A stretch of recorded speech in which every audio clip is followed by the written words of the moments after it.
Privilégio nosso recebê-lo aqui.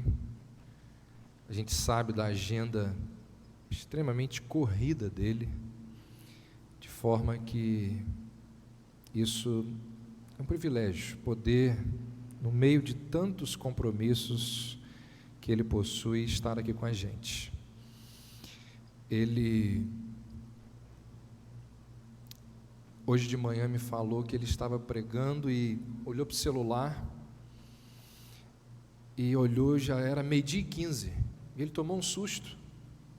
Vocês sabem que alguns celulares hoje adiantaram 1 hora, e aí ele cortou muita coisa que ele queria falar, então ele vai compensar agora à noite. Então vocês aguardem aí que, se fosse 40 minutos de pregação, a gente vai ter 1h30, quase 2 horas aí. Mas enfim, estamos muito felizes com ele, e abençoados ontem e hoje pela manhã, e temos certeza que Deus há de nos falar também agora à noite. Vamos lá, vamos ouvi-lo. Som. Meus irmãos, boa noite a todos vocês, mais uma vez. Que maravilhosa graça de Deus continue sobre esta igreja, fazendo-a crescer, florescer nessa região, cumprir a missão de ser luz do mundo e sal da terra aqui na cidade de Campos. Volto amanhã ao Rio de Janeiro, sob a graça de Deus, com a plena certeza de que há aqui uma igreja viva, saudável. Eu desejo do profundo do meu coração que o Senhor continue abençoando esta igreja, seu pastor, sua liderança. Queria agradecer publicamente ao Bruno Nascimento, que se dispôs a vir comigo também, desde sexta-feira que estamos na rotina aí, não é, Bruno? Para Resende, depois para Campos, mas eu posso dizer que valeu a pena, e volto com o coração cheio de alegria pelo que vi e ouvi. E queria parabenizar de uma maneira muito especial a música da igreja, né? O canto congregacional, músicas centradas no Evangelho, cantadas e tocadas com excelência, isso enriquece, enobrece a alma. Então, o culto cristão, ele tem um tripé: oração, canto congregacional e pregação. Tem que ser feito com excelência, focado no Evangelho, cantar as Escrituras, e me alegro muito, porque fui muito edificado em estar com os irmãos esses dias. Então, recebo aqui o nosso abraço e nosso apoio, onde quer que estejamos orando uns pelos outros. Quero convidá-los todos a abrirem a Bíblia na carta de Paulo aos Efésios.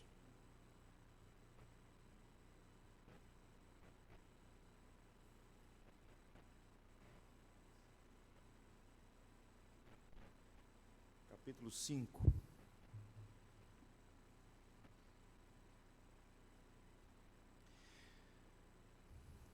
Efésios capítulo 5, leremos os versos 25 a 28.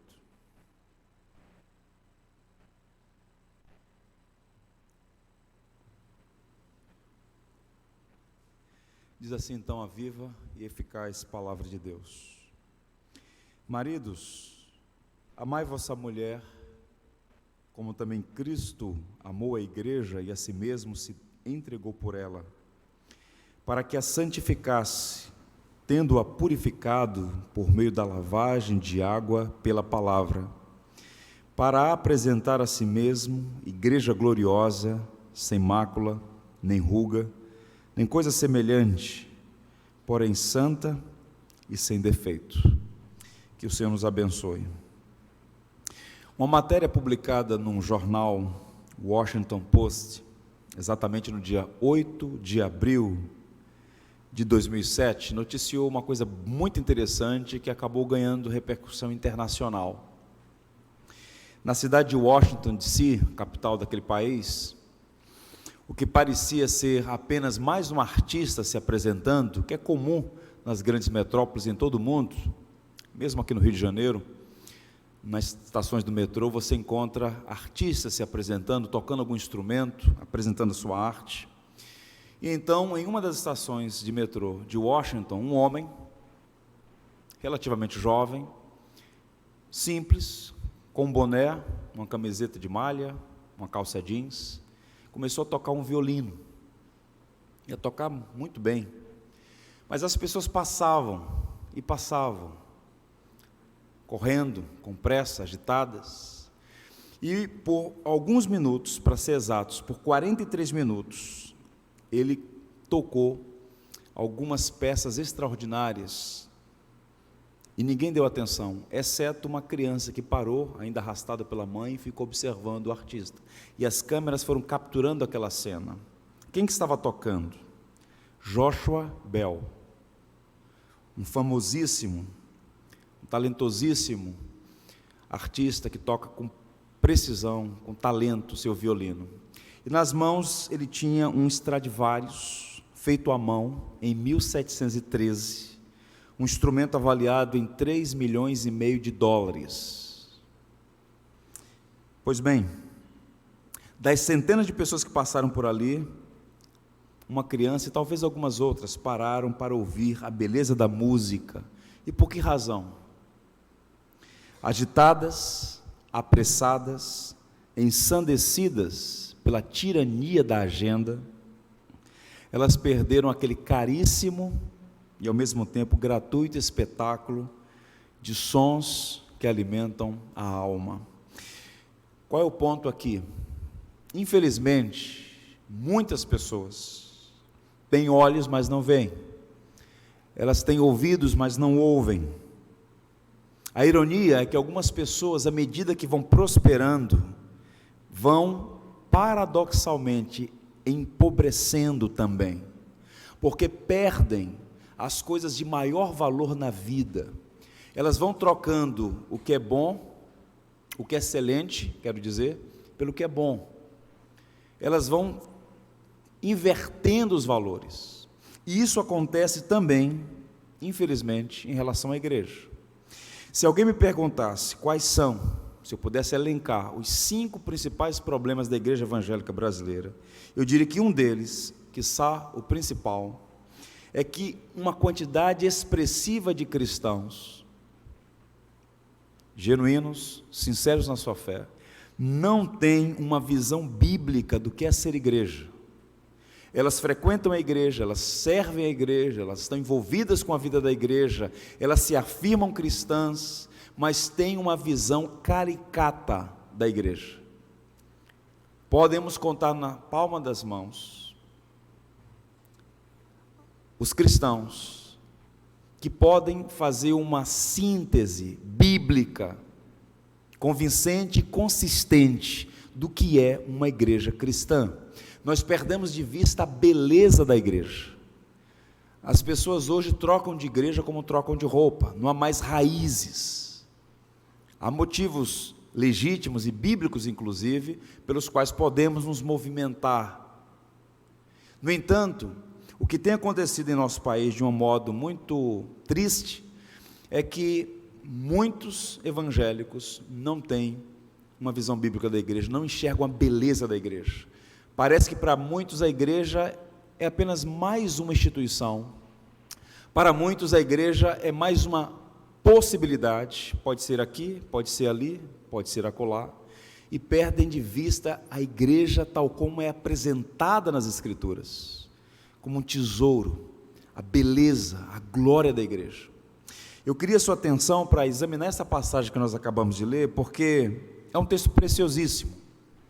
A carta de Paulo aos Efésios, a preferida carta de João Calvino, embora não tenha sido escrita por Paulo em divisões de capítulos e versículos, ela tem uma estrutura, ela tem uma linha melódica, ela tem uma temática central. E Paulo trabalha as principais doutrinas da fé nessa carta, curta, 6 capítulos, porém densa, de grande profundidade teológica. E a estrutura é simples assim. Os 3 primeiros capítulos, todos os verbos estão no indicativo, todos. E Paulo então começa com aquela doxologia ao Deus Trino, Pai, Filho e Espírito. A salvação é o evangelho operado pela Trindade. Ele então passa pelo capítulo 2, capítulo 3, tratando a identidade da igreja em Cristo. E a partir do capítulo 4, os verbos mudam para o imperativo, e Paulo trata a nossa missão, nossos deveres à luz da nossa identidade. Identidade e missão em Cristo. Pois bem, E esses versos que nós lemos, está num contexto em que Paulo está tratando a relação entre marido e mulher. E aqui um parêntese, para aqueles que acham equivocadamente que teologia é árida, inócua, que não tem valor, que buscam coisas práticas, ouçam, aprendam com o grande apóstolo Paulo. Ele vai lidar com problemas no casamento com boa teologia.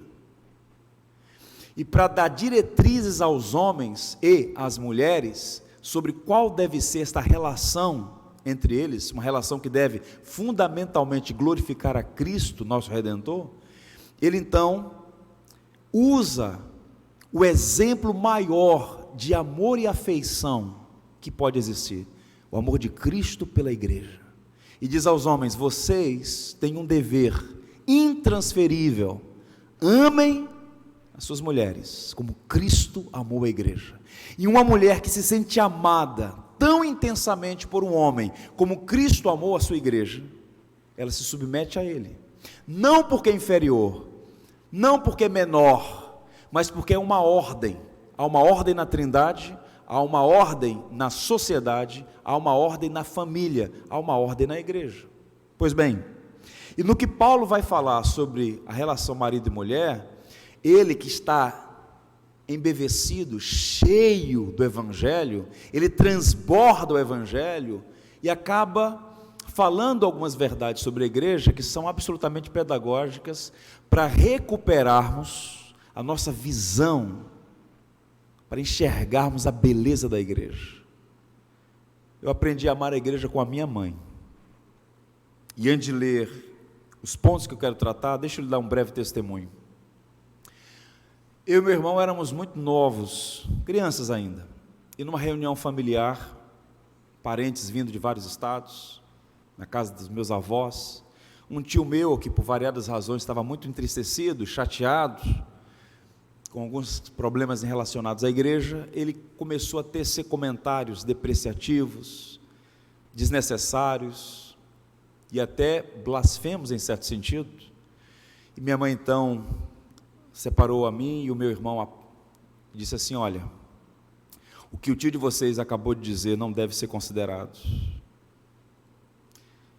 Vocês precisam amar a igreja é a noiva de Cristo. Só há uma pessoa que pode criticar a igreja: aqueles que têm lágrimas nos olhos. Se a crítica é de quem ama e quer vê-la bela, forte, saudável, essa crítica deve ser ouvida, porque a crítica é de quem ama e busca a excelência da igreja. Mas a crítica venenosa, a crítica da serpente, a crítica dos senhores, supostos senhores, não deve ser ouvida. Aprendam a amar a igreja. Crescemos aprendendo a amar a igreja, e Deus tem me dado essa alegria de amar a igreja. Eu tenho pedido ao Senhor: abre os meus olhos para ver a beleza da igreja. A igreja é belíssima, irmãos. E essa passagem nos mostra três coisas: o que Cristo fez pela igreja, o que Cristo está fazendo pela igreja e o que Cristo fará à igreja. Vejamos o que Cristo fez por ela. Verbos no passado. A sentença começa assim: Cristo amou a igreja e a si mesmo se entregou por ela. Paulo é um teólogo, um artesão, um arquiteto, um grande engenheiro teológico. E então ele põe o alicerce, a base sobre a qual ele vai construir. Qual é a base? Ele começa com Cristo. Não é com Paulo, não é com os cristãos em Éfeso, é com Cristo. Cristo amou a igreja. Tudo começa com Deus em Cristo. Ele começa trazendo a memória daqueles irmãos que foi Cristo que tomou a iniciativa de nos amar. Tudo começa com o amor do Deus Trino, e aqui em particular do Redentor pela igreja, e não o contrário. E para entender a grandeza do amor de Cristo pela igreja, é preciso considerar o verbo amar. E nós somos herdeiros de uma tradição exegética que interpreta a Bíblia considerando o texto histórico-gramatical. E o verbo amar aqui é riquíssimo, por algumas razões. E não foi por acaso que o Novo Testamento foi escrito na língua grega, uma língua riquíssima. Pois bem, a primeira coisa que se destaca no verbo amar aqui, Cristo amou a igreja, é que o verbo está num passado que na língua grega nós chamamos de auristo, que aponta para um amor que começa na eternidade. É um amor perfeito e definitivo desde a eternidade passada. Não começou quando Cristo veio este mundo. É um amor que nasce na eternidade, se podemos dizer assim. Cristo amou a igreja na eternidade e revelou seu amor por ela no tempo, especificamente na cruz do Calvário. A linguagem aqui, e eu busquei fazer esse exame, é muito similar a que o profeta Jeremias disse, como declarando o amor de Deus por Israel. Por exemplo, capítulo 31, verso 3 do profeta diz assim: de longe se me deixou ver o Senhor, dizendo, com amor eterno eu te amei, e por isso, com benignidade te atraí. O verbo amar, em Jeremias 31, na Septuaginta, a versão grega do Antigo Testamento, é o mesmo que Paulo usa na carta aos Efésios, e Paulo conhecia a versão Septuaginta, o Antigo Testamento na língua grega. Portanto, o que Paulo está dizendo é que o amor com o qual fomos amados invade a história, mas começou na eternidade. Isso é extraordinário. Aos Tessalonicenses, Paulo diz: mas nós devemos sempre, não é de vez em quando, sempre, dar graças a Deus por vós, irmãos amados pelo Senhor. E por que razão, Paulo? Devemos sempre dar graças a Deus, nós somos amados por Ele. Paulo segue e diz: porque desde o princípio Deus os escolheu para serem salvos, mediante a obra santificadora do Espírito e a fé na verdade. Ele os chamou para isso mesmo, por meio de nosso Evangelho, a fim de tomarem posse da glória de nosso Senhor Jesus Cristo. Paulo apresenta esta preciosa doutrina não para ser objeto de debate frívolo e inócuo. Paulo apresenta essa doutrina que transcende a nossa capacidade de entender, para dizer que Deus deve ser louvado e adorado pelo fato de que fomos amados desde a eternidade. Para Paulo, o apóstolo, esse amor soberano e eletivo, que nos escolheu para si mesmo desde a eternidade, deve ser objeto, motivo de louvor. Paulo não argumenta, Paulo declara: devemos sempre dar graças a Deus. Charles Spurgeon pregou um sermão no dia 2 de setembro de 1855, ainda jovem no ministério, um sermão poderosíssimo. E então ele trata desse mistério do amor que nasce na eternidade. Eu queria ler para você um extrato desse poderoso sermão que continua ecoando pelos séculos. Ele disse então: enquanto não recuarmos até o tempo em que o universo inteiro dormia na mente de Deus, como algo que ainda não havia nascido, enquanto não penetrarmos na eternidade, onde Deus, o Criador, vivia na comunhão da Trindade, quando tudo ainda dormia dentro dele, quando a criação inteira repousava em seu pensamento, todo abrangente e gigantesco, não teremos nem começado a sondar o princípio quando Deus nos escolheu. Deus nos escolheu quando o espaço celeste não era agitado ainda pelo marulhar das asas de um único anjo, quando ainda não existia qualquer ser, ou movimento, ou tempo, ou qualquer coisa. Nenhum ser, exceto o próprio Deus, existia na eternidade. Tudo começou com Deus, bendita Trindade. Não é profundo isso? Saber que fomos alvos do amor do Deus eterno, nos amou desde a eternidade, e no tempo e no espaço nos atraiu para si. Não depende da sua inteligência, de circunstâncias, a família onde você nasceu, o bairro, a cidade, nada disso. Pode eventualmente até ser meios através dos quais a providência nos traz para si. No entanto, é algo maior, um amor que colocou seus olhos sobre nós e nos trouxe para si. Louvado seja o seu nome. Escrevendo aos Gálatas, Paulo particulariza tudo isso, dizendo assim: logo já não sou eu quem vive, mas Cristo vive em mim. E esse viver que agora tenho na carne, vivo pela fé no Filho de Deus, que me amou e a si mesmo se entregou por mim. O mesmo Paulo que havia dito aos Gálatas que Cristo o amou e se entregou por ele, especificamente, agora afirma que Cristo também se entregou e amou a igreja, se deu por ela. Pois bem, portanto, esse amor nos remete à eternidade. Agora, a qualidade do amor é impressionante também, porque Deus não amou um lote de pessoas, vagamente, uma massa informe, um número. Deus amou cada um de nós pessoalmente. Deus passa os seus olhos sobre essa congregação e Ele não vê números, Ele vê gente, que Ele chama pelo nome, que Ele conhece antes de vir à existência. E a palavra amar aqui, o verbo, é agapau, do substantivo ágape. E essa é a palavra mais elevada que a Bíblia conhece. O amor eterno, capaz de sacrifícios. Quando o texto diz que Ele se entregou por ela, é uma referência à cruz. Não é subjetivo, não é uma coisa vaga, é um amor concreto, um amor que se evidencia, um amor que mostra a sua face. E o Calvário é isso, o amor de Deus estampado. Sim, o Calvário também representa a justiça de Deus, mas a justiça que também revela seu amor, grande amor por nós. Cristo na cruz crucificado.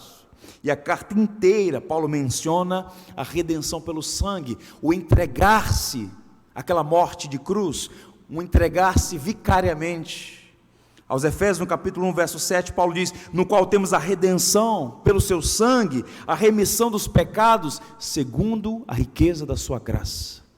O Deus que se faz gente, por amor a nós, que fomos amados por Ele antes mesmo de existirmos, quando ainda estávamos na mente dEle.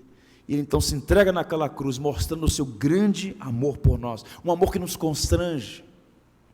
É como o pai na varanda da graça, esperando filhos que são amados, embora ele mesmo, pai, não seja amado pelos filhos. Fomos amados quando éramos rebeldes.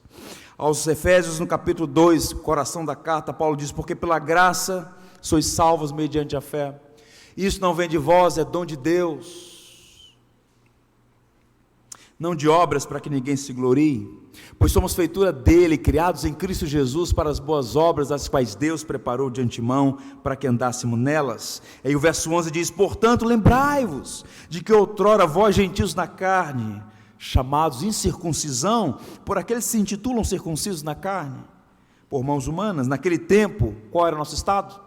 Estáveis sem Cristo, separados da comunidade de Israel, estranho às alianças da promessa, não tendo esperança e sem Deus no mundo. Mas agora, em Cristo Jesus, vós que antes estavais longe, fostes aproximados pelo sangue de Cristo, por causa do seu grande amor, este amor bendito e maravilhoso, Ele nos atraiu por si. Pergunta: por qual motivo? O que é que Deus viu em nós para nos amar? Tem havido, no meu entendimento, um equívoco muito grande entre os herdeiros da reforma, uma confusão entre mérito e valor. Você tem valor, você foi criado à imagem do Deus Trino, você tem mais valor que o banco sobre o qual você está sentado. Jesus disse que nós valemos mais do que os pardais, as aves do céu e os lírios do campo. Se Ele cuida da fauna e da flora, cuidará de nós, porque valemos mais, disse Jesus. Somente o ser humano foi criado à imagem do Deus Trino. Temos valor. O que não temos é mérito, não há merecimento, porque embora tenhamos todos sido criados para a glória de Deus, não damos a Ele a glória devida, não o amamos, não nos afeiçoamos a Ele, mas apesar de nós, Ele nos amou, e nos amou tão intensamente, seu amor extravasou de uma maneira tão intensa, que Ele se deu por nós. Paulo diz aos ansiosos: aquele que não poupou seu único filho, antes por todos nós o entregou. Porventura não nos dará graciosamente consigo todas as coisas? Paulo falando do Deus que se dá, que se entrega. O J. Packer, um teólogo anglicano muito competente, ele é cirúrgico quando fala sobre o motivo do amor. Ouçam, o amor entre as pessoas é despertado por alguma coisa encontrada no amado, mas o amor de Deus é livre, espontâneo, sem causa nem inspiração. Deus ama pessoas porque escolheu amá-las. Penso que o entendimento dessa verdade é que levou Paulo a dizer: sim, o teu amor me constrange, porque é um amor que é exercido, praticado a despeito de nós.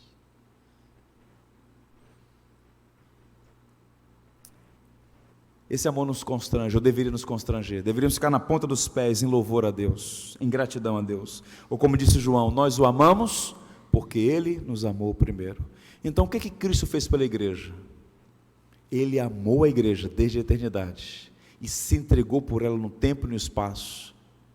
E com que objetivo? Aí Paulo passa a dizer, a sentença seguinte é: para a santificar, o propósito. Portanto, depois de ver o que Cristo fez pela igreja, segundo ponto é o que Cristo está fazendo em favor da igreja. E o texto diz de modo muito claro e contundente: para que a santificasse, tendo-a purificado por meio da lavagem de água pela palavra. O propósito pelo qual Cristo amou a igreja, e esse mesmo se entregou por ela, é a santificação da igreja, torná-la esta nova sociedade de homens redimidos, transformados, homens e mulheres, trabalhados pela graça, moldados à imagem do homem perfeito que é Cristo, para que Deus, o Pai, seja glorificado na obra do seu Filho.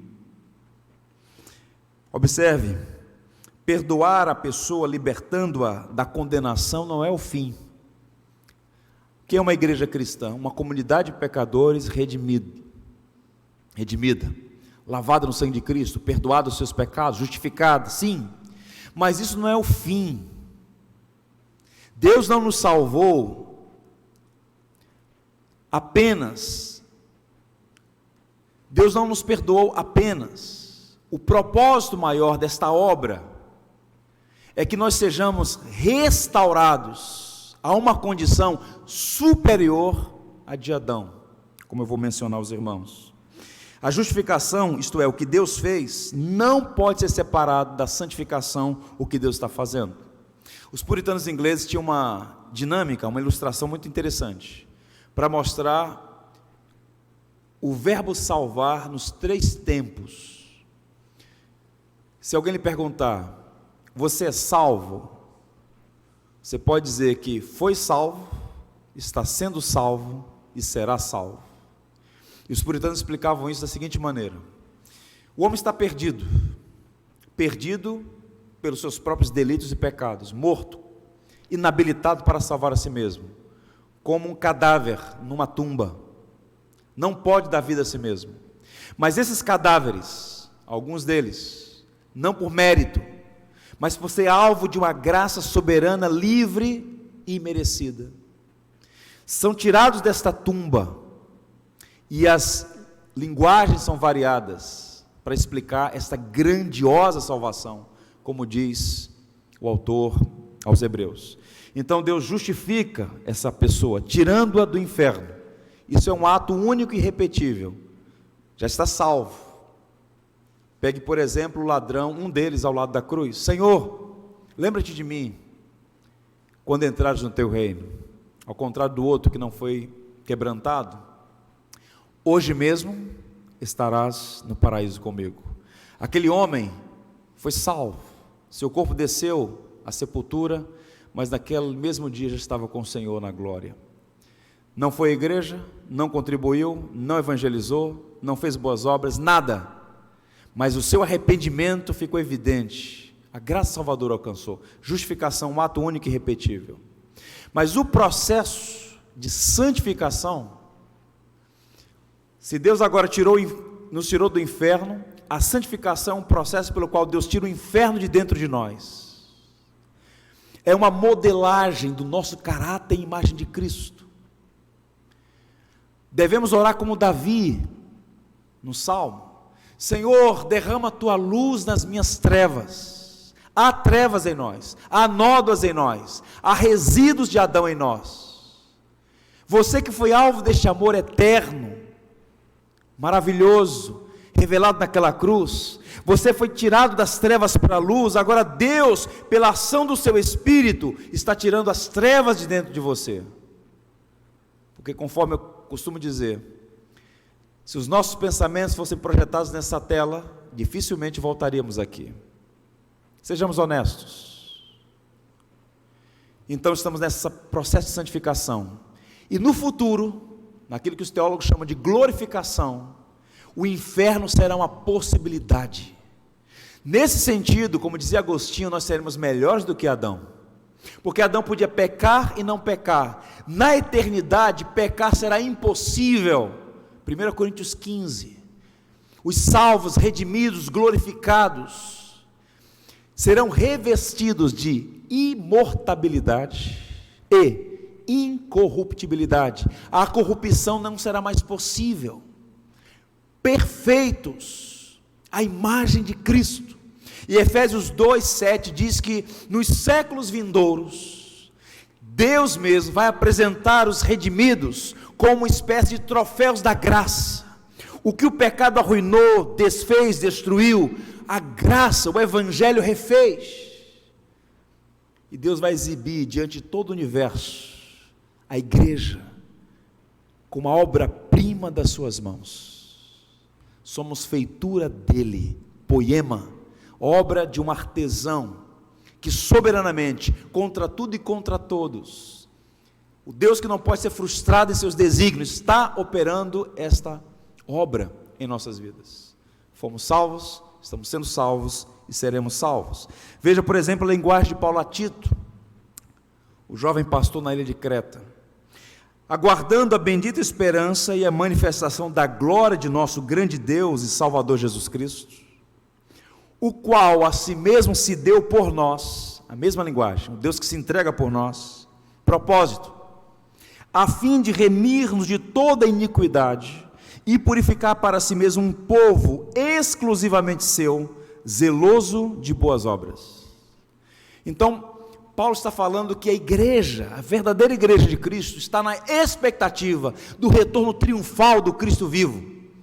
Ele veio a este mundo, encarnou-se, homem como nós, cumpriu a lei, o único ser humano que cumpriu a lei, Cristo, morreu a nossa morte, foi sepultado, ao terceiro dia ressuscitou, foi assunto aos céus, reina soberano, e um dia voltará. Todo olho verá o Filho do Homem vindo sobre as nuvens dos céus. Todo joelho se dobrará e toda língua confessará que Cristo é o Senhor, para a glória de Deus Pai. E esse Cristo bendito que voltará em glória, pela ação do seu Espírito, o outro Paráclitos, que está em ação na vida da igreja, ele está trabalhando em nós, usando os mais variados meios, como um moleiro moldando vaso, para que este vaso seja de honra para o seu próprio louvor e glória. Na oração sacerdotal, Jesus disse assim: em favor deles, Pai, é que eu me santifico, para que eles também sejam santificados na verdade. Há uma conexão entre o Espírito e a palavra. A palavra é o instrumento que o Espírito usa para descascar o Adão que é em nós, para sepultar a velha natureza em nós, para nos revestir do novo homem, a semelhança de Cristo. Na Escritura, o verbo santificar tem dois sentidos, primário e secundário. No sentido primário, santificar significa estar separado para um uso peculiar. Um objeto santificado era um objeto dedicado exclusivamente para Deus. Por exemplo, Êxodo 19, naquele monte, e havia muitos montes, como ainda há ali, o Monte Horebe foi chamado de Monte Santo. Não houve nenhuma alteração na natureza do monte. Qualquer geólogo que analisasse, iria ficar não houve nenhuma alteração física, o monte continuava sendo aquele mesmo monte, mas foi chamado de Monte Santo, porque naquele local, Deus reservou, separou, para entregar a Moisés as tábuas da lei, Monte Santo, onde Deus se apresentou ao seu servo Moisés. Pois bem, no sentido secundário, feito santo significa transformação, modelagem. A salvação opera em nós a obra dupla, nos livra da condenação, removendo a culpa, mas também nos transforma à imagem de Cristo. É como um disco, um antigo LP. A mesma graça que salva é a graça que transforma. Fica sob suspeição a conversão, a autenticidade da fé daqueles que não dão sinais de uma vida transformada. Seu ontem deve ficar para trás. Hoje você deve ser mais parecido com Cristo do que foi ontem. Há uma progressão. A vereda do justo é como a luz da aurora, que vai brilhando mais e mais, até ser dia perfeito. Há um verso que sintetiza isso. 1 Coríntios 1:2. Ouçam. Paulo escrevendo aos Coríntios. A igreja de Deus que está em Corinto, observação, com todos aqueles problemas que nós sabemos que a igreja de Corinto tinha, Paulo diz, a igreja de Deus que está em Corinto, igreja perfeita não existe. Aos santificados em Cristo Jesus, vírgula, chamados para ser santos, está aqui os dois sentidos, aos santificados, chamados para ser santos. Deus separa um povo para si, para santificá-los, para moldá-los, para que sejam luzeiros no mundo trevoso, para que sejam como luz neste mundo em trevas. Portanto, aos Efésios, na doxologia, Paulo diz, bendito Deus e Pai de nosso Senhor Jesus Cristo, que nos tem abençoado com toda a sorte de bênção nas regiões celestiais em Cristo, assim como nos escolheu nele, antes da fundação do mundo. Com que propósito? Para sermos santos e irrepreensíveis perante ele. Você foi separado para viver uma vida parecida com Cristo, mais próxima de Cristo. E como isso acontece, gente? O texto te informa. Para que a santificasse, tendo-a purificado por meio da lavagem de água pela palavra. Essa expressão, purificado por meio da lavagem de água, todos os comentaristas, em toda a tradição cristã, reconhecem que é uma referência ao batismo. No entanto, nós pensamos diametralmente diferente dos católicos romanos, que veem nessa expressão fundamento para a sua doutrina da regeneração batismal, como se o batismo do infante pudesse regenerá-lo. Nós batistas não cremos assim. O batismo não tem o poder de regenerar uma pessoa. O batismo, como sacramento, no sentido de que é uma graça visível de uma graça invisível. É um drama, uma representação. Pois bem, o que é que Paulo está apontando aqui? Que o batismo deve ser um símbolo dessa regeneração que já aconteceu e dessa santificação que está acontecendo. O texto vai dizer, pela palavra. É pela palavra que somos regenerados, como disse Tiago. Foi a palavra que vos regenerou, a semente da vida. Portanto, o batismo,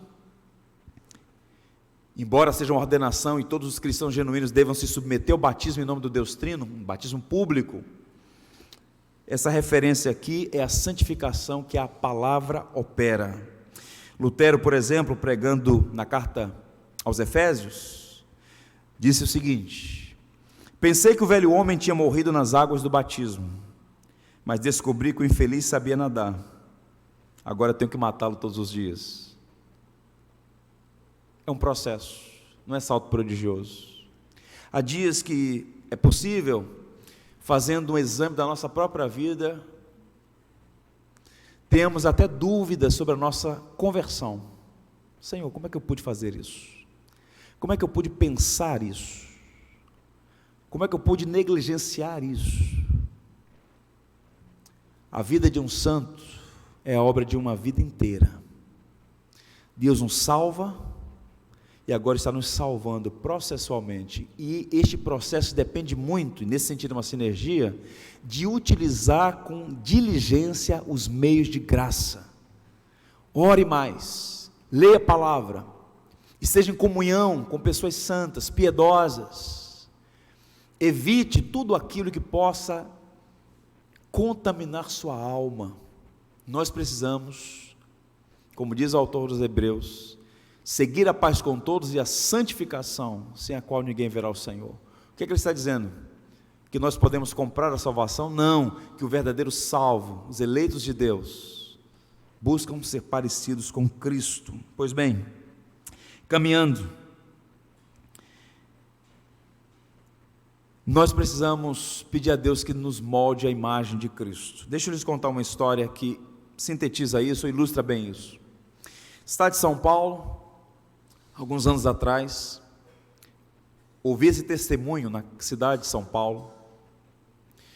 Uma jovem muito competente, com futuro promissor, trabalhando numa multinacional alemã, se converteu, passou a frequentar uma de nossas igrejas, lá em São Paulo, e na igreja se afeiçoou um rapaz, e eles começaram a pensar em casar. Ficaram noivos, se comunicaram com o pastor, com as famílias, vamos casar. Se amavam, queriam compartilhar a vida juntos. Até aí tudo bem. No entanto, ela trabalhava numa agência, numa instituição internacional, que tinha como critério admitir apenas funcionários solteiros. Uma multinacional alemã, com sede em Munique, essa era a diretriz.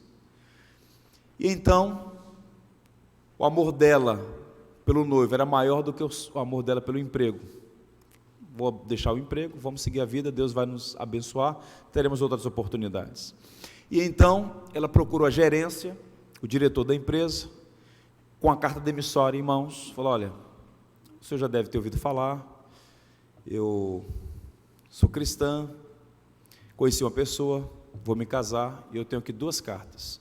Uma é minha carta demissória, porque eu conheço a política da empresa, não quero criar nenhuma dificuldade, e aqui é meu convite de casamento. Gostaria muito se eu tivesse meu casamento. E então, o diretor pega então os 2 envelopes, um com o convite de casamento e o outro com a carta demissória. E então, ele pega o convite de casamento e diz: será um prazer estar naquele dia com vocês. E separou assim. Já essa carta demissória, e começou a rasgar. Eu não posso aceitar. Você não será demitida, você será promovida. Isaura era o nome da menina. Porque nós sabemos que aqui na empresa há muitas pessoas que se casam por debaixo dos panos para não perder o emprego. E você, com integridade, com honestidade, deu bom testemunho da sua fé. E eu consegui persuadir os diretores lá em Munique, e eles disseram para mim: é gente como essa moça que nós queremos na empresa, gente de honra, de valor, de caráter, de integridade. Falta ao Brasil mais cristãos dessa envergadura. Essa loucura pagã, maligna, nociva, não apenas à igreja, mas à sociedade, esse apelo místico, de, por exemplo, alugar um avião, passar sobre uma cidade, profetizar isso, profetizar aquilo, declarar isso, declarar aquilo, isso é magia. Não é assim que uma sociedade é transformada.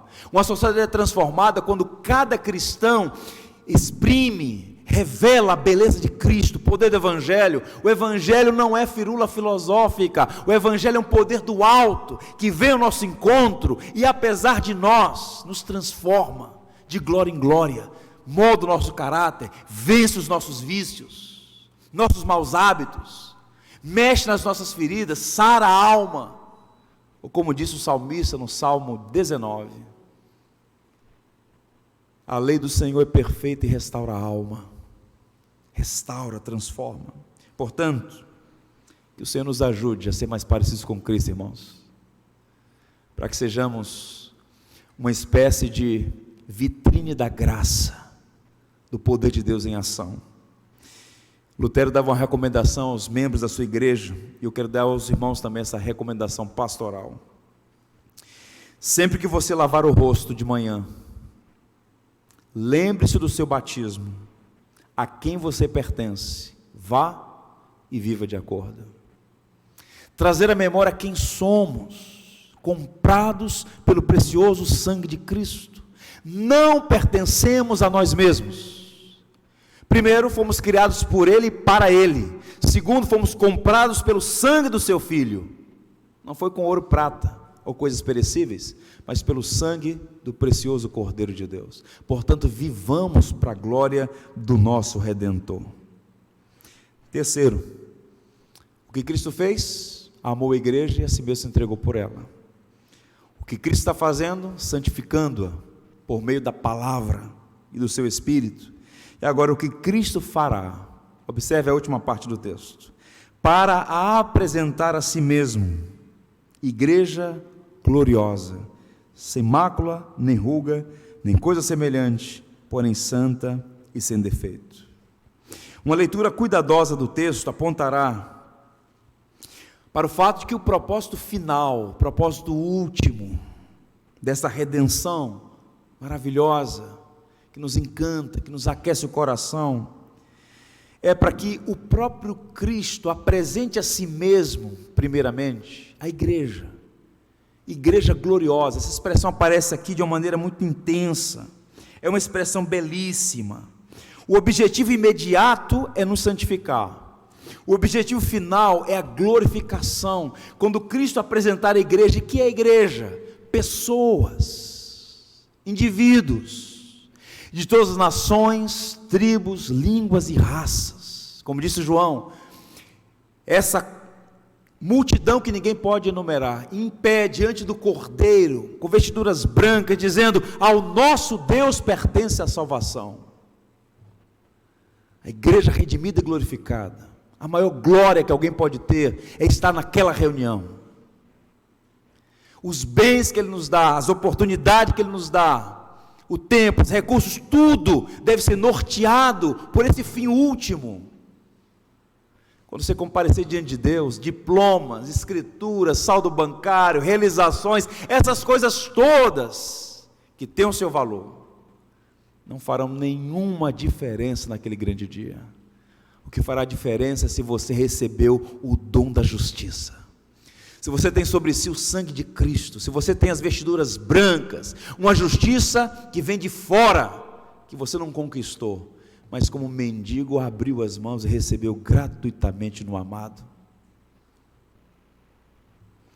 A boa notícia é que aquele que começou a boa obra é de completá-la até o dia de Cristo. Somos salvos pela graça, santificados pela graça, preservados na jornada pela graça. Se dependesse de você, você teria perdido. Você se lembra de Pedro? O apóstolo Pedro, cheio de si, vaidoso, iludido, não entendeu a mensagem de Jesus. Jesus reúne os discípulos e diz: olha, eu serei preso, morto, mas ao terceiro dia ressuscitarei. Sigam para Galiléia, me esperem na Galiléia. Jesus então começa a ouvir a fala de Pedro, perigosíssima fala: Senhor, tem piedade de ti. O que é isso? Não é preciso morrer. Eles podem até te abandonar, eu jamais. Eu sou Pedro. E o Senhor então diz: arreda, Satanás, porque tu não cogita das coisas de Deus. Pedro, Pedro, eu orei por ti, porque Satanás pediu para peneirar a tua alma, mas eu roguei ao Senhor por ti. Quando te converteres, cuida dos teus irmãos. Que palavra extraordinária. Pedro estava achando que poderia, pelos seus méritos, resistir a todos aqueles dramas que estavam por acontecer, e Jesus, o intercessor, disse: eu orei por ti. E o Cristo que orou por Pedro é o Cristo ressurreto, que está à direita do Pai e intercede por nós. Quantos laços, quantas obras malignas, quantas ciladas que você nem tem ideia, nem passa por sua mente, o Senhor graciosamente tem livrado, cuidado. Temos um adversário real, embora invisível, sagaz, enganador, e o Senhor que tem nos livrado. seus servos fiéis. É Ele que nos preserva e vai completar a obra em nós até o dia final. A justificação é um fato, já aconteceu, você está salvo. A santificação é um processo, está acontecendo, você está sendo salvo. A glorificação é uma promessa, vai acontecer. Você será salvo dessa natureza que insiste em coisas que não glorificam ao Deus santo e justo. Eu encerro comentando com vocês como é que funcionavam os costumes nupciais no mundo bíblico. Isso lança luz nessa passagem. Havia um processo. Primeiro, o compromisso, considerado mais sério do que o noivado hoje em dia. Os votos do casamento pronunciados e aceitos pelas testemunhas, com a bênção dos pais, eram invocados sobre o casal, e a partir daquele momento estavam legalmente casados. Vide, por exemplo, a relação de José e Maria. Legalmente já eram marido e mulher, casados, um compromisso. No entanto, a festa nupcial, o momento em que passariam a viver como homem e mulher, o primeiro ato sexual, até lá havia uma preparação, um intervalo entre o compromisso e a festa nupcial. E o noivo tinha um prazo para pagar o dote ao pai da noiva. A noiva então se preparava para o noivo, ela se guardava e se adornava para o noivo, para um momento sublime, o encontro em que a partir daquele momento viveriam um para o outro. E então acontecia a festa nupcial. Quando a Bíblia fala desse casamento entre Cristo e a igreja, usando a expressão a igreja como noiva, Cristo como noivo, está lançando mão desse ambiente do mundo antigo, que era comum e as pessoas entendiam. O noivo, Jesus Cristo, ele assumiu um compromisso com a noiva. Já somos legalmente casados com Cristo. Ele já pagou o dote com o seu próprio sangue. E haverá um dia, uma hora e um momento em que celebraremos as bodas, quando estaremos para sempre em uma união perfeita com Cristo. E Ele vai apresentar a sua noiva bela, perfeita, gloriosa. E a linguagem é justamente essa, sem mácula nem ruga, aparentemente sem nenhum sinal de desgaste do tempo. O que são máculas e rugas? Sinais de desgaste. Não haverá isso na noiva de Cristo naquele grande dia. Não haverá nada disso. Ela será santa e irrepreensível. Seremos uma igreja gloriosa. Até lá Ele está trabalhando em nós. Alguém disse: para ser santa, quero dizer, para ser sua santa esposa, Ele do céu desceu e a buscou, e por sua vida Ele morreu, com seu próprio sangue a comprou. Louvado seja o seu nome por isso. A igreja hoje, irmãos, ela tem máculas e rugas. As máculas são a contaminação exterior, enquanto as rugas vêm da deterioração interior. Uma vez que a igreja é contaminada pelo mundo, precisa ser purificada pelo agente de purificação que é a palavra. Por isso eu quero recomendá-los, como um pastor de almas, busquem cada vez mais ser parecidos com Cristo e manifestar a beleza do Evangelho, a beleza de Cristo, a beleza da igreja. Alguns anos atrás, numa viagem missionária entre o Peru e o Equador, numa região muito pobre do Peru, chamada Piura, é o 5º maior deserto do mundo, o deserto de Sechura, uma região enorme, banhada pelo Oceano Pacífico. Fomos para Piura, uma cidade com 600 mil habitantes, a província chama-se Piura e a capital Piura. E uma vez lá, fizemos um treinamento para pastores, éramos 5 palestrantes, um americano, um chileno e 3 brasileiros. E uma das pessoas que estava presente disse: olha, nós queremos que os irmãos conheçam o nosso trabalho na península. A península são assentamentos, as favelas cariocas são um luxo perto das penínsulas. Barracos construídos, fincados na areia do deserto, de tábuas e lonas, sem água, sem energia, sem saneamento básico, pobreza, extrema pobreza. E lá foi construído um PEP, um projeto de educação, a uma igreja.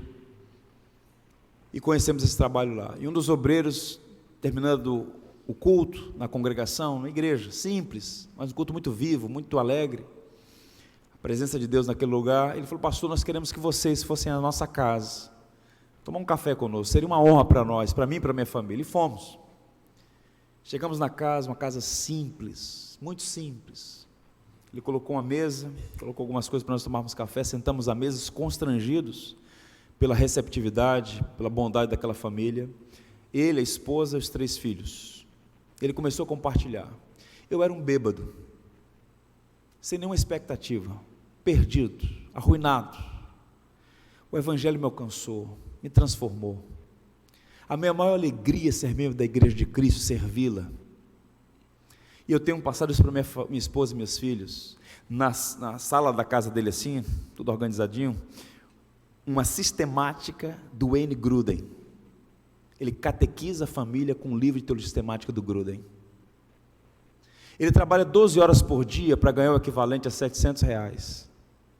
Quando ele chega em casa, ele tem que caminhar para buscar água, tomar um banho num banheiro improvisado, colocar uma sacola plástica nos pés, porque o piso da casa é areia do deserto. E todas as noites, o Camilo Barcas estava na igreja com uma alegria contagiante. De onde vem isso? O Evangelho. O Evangelho. Nós o assistimos, Deus o abençoou, saiu daquela condição, melhorou a situação. Hoje é o pastor da igreja missionária em Península. Deus o tem abençoado, mas eu fui contagiado pela alegria e como aquela igreja expressa a beleza do Evangelho. Portanto, eu quero encorajá-los aqui em Campos, sejam cada vez mais uma igreja bela, uma igreja que irradia o Evangelho, uma igreja que mostra para as pessoas que a igreja não é um projeto humano, que a igreja não é uma coisa que nasceu numa esquina ontem. A igreja é maior do que nós mesmos, e bem-aventurado é o homem que ama a noiva do Cordeiro. E ai daqueles que se levantam contra ela, e ai daqueles que se postam como senhores dela, ai daqueles que se postam como juízes dela. Só há um espaço, só há espaço para um Senhor na igreja, é Cristo. Somos todos servos uns dos outros e do Senhor. Portanto, louve a Deus por seu gracioso amor, louve ao Senhor pela morte de Cristo na cruz do Calvário, louve a Deus por fazer parte do corpo de Cristo, que é a igreja, louve a Deus pela santificação que Ele opera em nós, louve a Deus pela certeza da glorificação e redenção final. Amém? Vamos ficar em pé, vamos ter uma palavra de oração.